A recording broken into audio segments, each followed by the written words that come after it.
Israel Palestine युद्ध को शुरू हुए 2 हफ्ते होने को हो रहे हैं और अब गाजा में हालत किसी नरक से कम नहीं है। 9 अक्टूबर से इजराइल ने गाजा पर एक टोटल ब्लॉकेड लगा रखा है। इसका मतलब खाना, दवाइयों की सप्लाई, पानी की सप्लाई और बिजली तक कट ऑफ कर दी है इजराइल ने गाजा में। ऊपर से लगातार बमबारी जो हो रही है वो, और गाजा में जो दृश्य देखने को मिल रहे हैं वो बहुत खौफनाक हैं। इस फुटेज को देखिए, पूरे के पूरे मोहल्ले चकनाचूर हो चुके हैं। ये वो बिल्डिंगें थी गाजा में जिन्हें इजरायली एयर स्ट्राइक्स के द्वारा टारगेट किया गया। एस्टिमेट्स के अनुसार 2800 से ज्यादा पैलेस्टीनियन सिविलियंस मारे जा चुके हैं।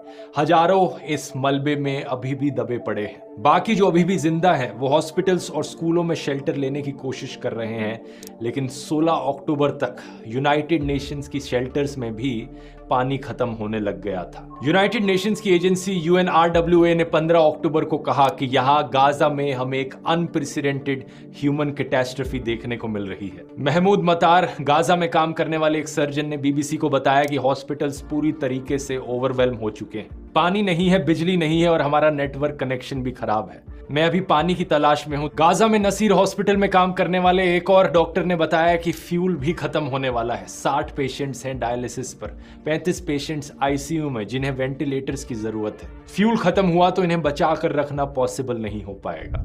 और ये एक हॉस्पिटल की कहानी नहीं है, बाकियों में भी यही हाल है। 17 अक्टूबर को हेल्थ ऑफिशियल्स ने बताया कि इकलौता ऑन्कोलॉजी हॉस्पिटल गाजा में 48 आवर्स के अंदर शट डाउन हो जाएगा अगर हालत ऐसी ही चलती रही तो, और सारे कैंसर पेशेंट्स बिना क्रिटिकल केयर के रह जाएंगे। गाजा के नक्शे पर एक बार नजर डालो दोस्तों, ये बहुत ही छोटी सी जगह है।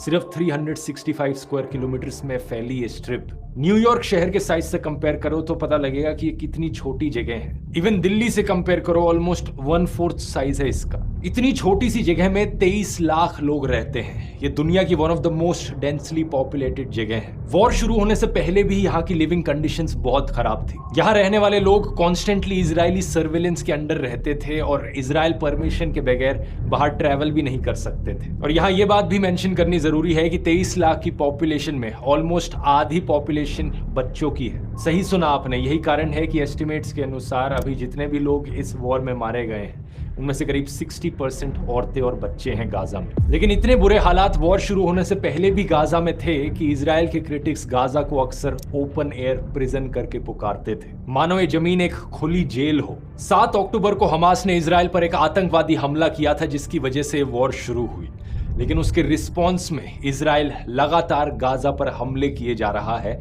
गाजा पर एक टोटल ब्लॉकेड लगाकर, जिसमें ना सिर्फ हमास के लोग मारे जा रहे हैं बल्कि पैलेस्टीनियन सिविलियंस भी मारे जा रहे हैं। और अब पूरा गाजा एक नरक बन चुका है। लोगों का कहना है कि इस तरीके की कलेक्टिव पनिशमेंट देना गाजा की जनता को इजराइल जो कर रहा है वो भी किसी आतंकवाद से कम नहीं है। नॉर्वेजियन फॉरेन मिनिस्टर ने कहा कि इस तरीके का फुल ब्लॉकेड लगाना अनएक्सेप्टेबल है। लोगों की मदद के लिए दवाइयां और खाने की सप्लाई तो पहुंच सके कम से कम।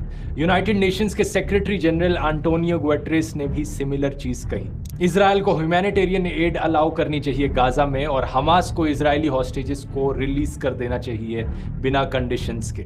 ऐसे हालातों में इमेजिन करके देखो, अगर आप गाजा में रहने वाले एक आम इंसान होते तो आप पर क्या बीतती। आपके घर में बिजली नहीं, पानी नहीं, इंटरनेट कनेक्शन कट ऑफ, खाना नहीं आप कहीं से ला सकते, और फिर एक दिन आप अचानक से देखते हैं आसमान से कुछ पैम्फलेट्स टपक रहे हैं। उन पैम्फलेट्स पर इजराइल की एक वार्निंग होती है। वार्निंग में लिखा जाता है कि जितने भी लोग नॉर्थ में रह रहे हैं गाजा स्ट्रिप के, वो सारे इवैक्यूएट करके साउथ में चले जाएं गाजा स्ट्रिप पर। चारों तरफ आपको बमबारी की आवाज सुनाई दे रही है और अब आपको एक वार्निंग दी जा रही है कि जल्दी से जल्दी अपना घर खाली करो और साउथ में जाओ अगर जिंदा बचे रहना है। एस्टिमेट्स के अनुसार करीब 11 लाख लोग नॉर्दर्न गाजा में रहते हैं। IDF ने सबको वार्निंग दी कि इवैक्यूएट करके साउथ में चले जाओ। यूनाइटेड नेशंस के खुद के जो शेल्टर्स थे नॉर्दर्न गाजा में, अब वो सेफ नहीं थे।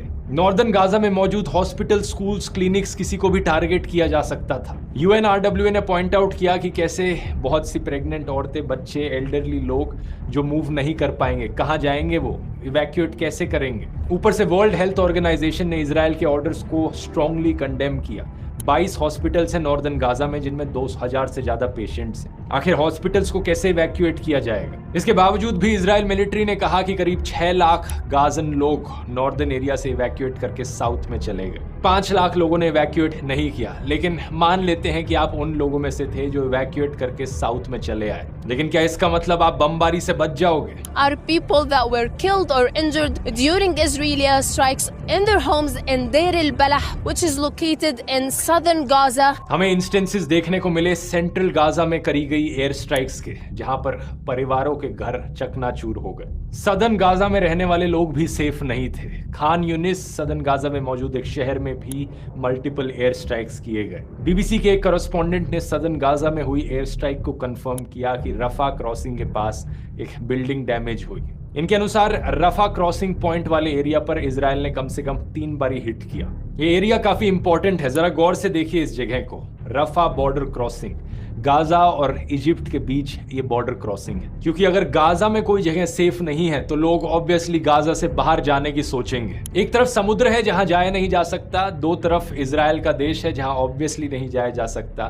तो इकलौती जगह जो आपके लिए भागने के लिए बची वो साउथ में इजिप्ट का देश, और एक ही बॉर्डर क्रॉसिंग यहाँ पर मौजूद है, ये रफा बॉर्डर क्रॉसिंग। तो आप ऐसी सिचुएशन में होते तो क्या करते? बमबारी से बचने के लिए गाजा छोड़कर भागने की कोशिश करते। हजारों लोगों ने यही कोशिश करी, राफा बॉर्डर पर इकट्ठे हो गए, लेकिन इजिप्ट इस बॉर्डर को खोलने को तैयार नहीं है। इजिप्ट और बाकी और अरब देशों का कहना है कि अनएक्सेप्टेबल है कि पैलेस्टीनियन रेफ्यूजीज उनके देशों में आकर रहने लगे, क्योंकि पैलेस्टीनियंस की उनकी अपनी जमीन है, उनकी अपनी जमीन से उन्हें बाहर नहीं निकाला जा सकता।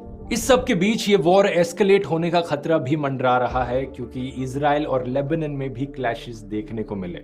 इजराइल के नॉर्थ में है लेबनान का देश, जहां पर हिजबुल्लाह मिलिटेंट ग्रुप ऑपरेट करता है। हमास ग्रुप की तरह हिजबुल्लाह को भी ईरान के द्वारा बैक किया जाता है, और हिजबुल्लाह और इजराइल के बीच में ऑलरेडी एक वॉर हो चुकी है साल 2006 में, जो 1 महीने तक। अभी क्या हुआ है, पिछले कुछ दिनों में हिजबुल्लाह और इजराइल के बीच में ब्रीफ रॉकेट फायरिंग देखने को मिली है। 16 अक्टूबर को एक एंटी टैंक मिसाइल फायर की गई थी लेबनान से, जो कि नॉर्दर्न इजराइल के एक टाउन में गिरी, जिससे 3 लोग घायल हो गए। इजराइल ने अपने सिविलियंस को ऑर्डर किया है कि वो लेबनान के पास के बॉर्डर को इवैक्यूएट कर दे। खतरा यहां पर सबसे बड़ा यह है कि हिजबुल्लाह एक्चुअली में हमास से ज्यादा खतरनाक है और ज्यादा पावरफुल है। इनके पास लाखों रॉकेट्स और मिसाइल्स हैं जो इजराइल में कहीं पर भी अटैक कर सकती हैं। ऊपर से ईरान के देश ने भी वार्निंग दी है इजराइल को कि अगर इजराइल ग्राउंड इन्वेजन करने की कोशिश करेगा गाजा पर, यानी अपनी आर्मी को गाजा के अंदर भेजेगा ग्राउंड पर, तो उसे और जगह से रिस्पॉन्स देखने को मिल सकता है। यहां पर यह चीज भी नोट करने वाली है कि करीब 900 इंडियन ट्रूप्स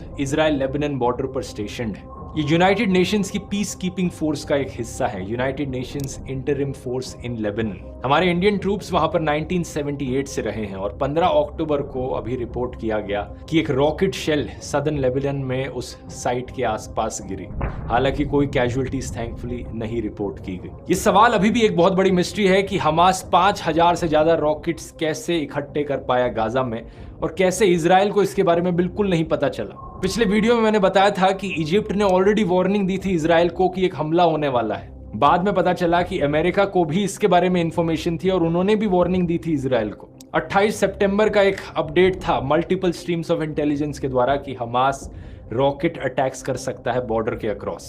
6 अक्टूबर को अटैक से एक दिन पहले अमेरिकन ऑफिशियल्स ने रिपोर्ट सर्कुलेट करी थी कि हमास के द्वारा अनयूजुअल एक्टिविटी देखने को मिल रही है, अटैक अब कभी भी हो सकता है। वॉशिंगटन डीसी में मौजूद एक मिडिल ईस्टर्न डिप्लोमेट ने CNN को बताया कि कैसे उनकी सरकार रिपीटेडली वार्न कर रही थी व्हाइट हाउस और यूएस इंटेलिजेंस ऑफिशियल्स को कि हमास के हथियारों का एक बिल्डअप देखने को मिल रहा है। इन्होंने ये भी कहा था कि ये हथियार इतने ज्यादा हैं गाजा में उनके पास कि ये बियॉन्ड एनीबडीज इमेजिनेशन है। तो जाहिर सी बात है, सवाल यहाँ पर ये उठता है कि क्या इजराइल की सरकार को इस हमले के बारे में पहले से पता था और फिर भी उन्होंने कुछ नहीं किया। यहाँ पर इजराइल की इंटरनल पॉलिटिक्स पर भी एक नजर डालो। पिछले कुछ सालों से इजराइल की पॉलिटिक्स काफी अनस्टेबल रही है। बहुत सी इलेक्शंस हुई हैं और अभी के जो करंट प्राइम मिनिस्टर हैं बेंजामिन नेतन्याहू, उन पर फ्रॉड का चार्ज लगा है, ब्रीच ऑफ ट्रस्ट का चार्ज लगा है और 3 अलग अलग स्कैंडल्स में रिश्वत लेने का चार्ज लगा है। एलिगेशंस है कि बड़े बड़े बिलियनियर्स ने इन्हें पैसे दिए। ये इस चीज को डिनाई करते हैं, लेकिन करप्शन ट्रायल चलने लग रहा है नेतन्याहू के खिलाफ, जिसमें केस 1000, केस 2000 और केस 4000 है। ये ट्रायल्स पेंडिंग है। प्रधानमंत्री नेतन्याहू यहाँ पर जुडिशरी में अदला बदली करने की कोशिश कर रहे हैं। इस प्रोसेस को बदलने की कोशिश कर रहे हैं कि कैसे जजेस की सिलेक्शन होती है। इजराइल की जनता इस चीज को लेकर सड़क पर आ गई थी और पूरे देश भर में प्रोटेस्ट भी देखने को मिले थे कुछ टाइम पहले। यहाँ राहत इंदौरी की वही लाइनें याद आती हैं, सरहदों पर बहुत तनाव है क्या, कुछ पता तो करो, चुनाव है क्या। जब से वॉर शुरू हुई है, नेतन्याहू ने इमरजेंसी पावर्स का इस्तेमाल करके अपनी जगह बरकरार रखी है। अगर ये वॉर नहीं होती, उनके खिलाफ करप्शन ट्रायल चलता, तो क्या उन्हें अपनी प्रधानमंत्री की पोजीशन से नीचे उतरना पड़ता? ये भी एक सवाल है। इसके अलावा एक और आरोप जो नेतन्याहू पर लगाया जा रहा है कि इन्होंने खुद हमास ग्रुप को बढ़ावा देने की कोशिश करी थी पास्ट में। एक तरफ थे दोस्तों महान Israeli prime minister yitzhak rabin, इन्होंने बहुत कोशिश करी थी इजराइल पैलेस्टीन के बीच में शांति लाने की। पीस प्रोसेस ऑलमोस्ट खत्म हो चुका था कि किसी कट्टरवादी ने इन्हें गोली मार दी। दूसरी तरफ नेतन्याहू ने क्या किया? ये एक राइट विंग सरकार चलाते हैं चेस्ट थंपिंग अप्रोच का इस्तेमाल करके। इन्होंने सत्ता को गाजा स्ट्रिप और वेस्ट बैंक के बीच में डिवाइड किया। जो असली में लेजिटिमेट पैलेस्टीनियन अथॉरिटी है और पैलेस्टीनियन प्रेसिडेंट है, उन्हें इग्नोर किया। और हमास, जो कि एक आतंकवादी संगठन है, उसके साथ इनडायरेक्ट नेगोशिएशंस करने की कोशिश करी इजिप्ट के थ्रू। टेलीग्राफ के इस आर्टिकल को देखिए, how Benjamin Netanyahu empowered Hamas and broke Israel. और ये वाला 18 अक्टूबर का आर्टिकल, ये तो टाइम्स ऑफ इजराइल की ही खबर है। For years Netanyahu propped up Hamas, now it's blown up in our faces. इसमें लिखा है, कई रिपोर्ट्स के अनुसार नेतन्याहू ने खुद कहा था कि हमें ट्रांसफर ऑफ फंड्स करना चाहिए गाजा में, ताकि एक सेपरेशन बनाई जा सके वेस्ट बैंक में मौजूद पैलेस्टीनियन अथॉरिटी के बीच में और गाजा में मौजूद हमास के बीच में।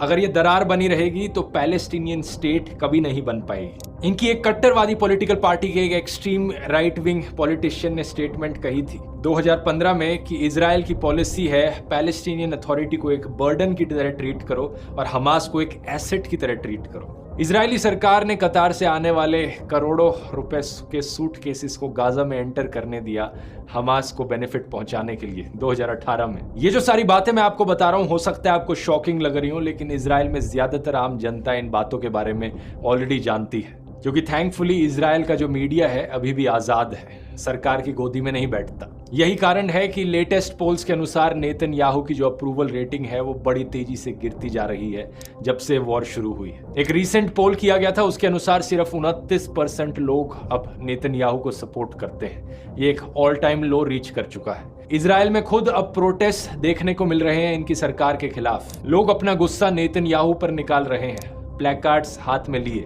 बीबी you have blood on your hands, go to jail Bibi. एक और इंसिडेंट में गुस्से से भरे लोगों ने इजरायली कैबिनेट मिनिस्टर के ऊपर चिल्लाया हॉस्पिटल के बाहर, और मिनिस्टर को वापस मुड़ के जाना पड़ा।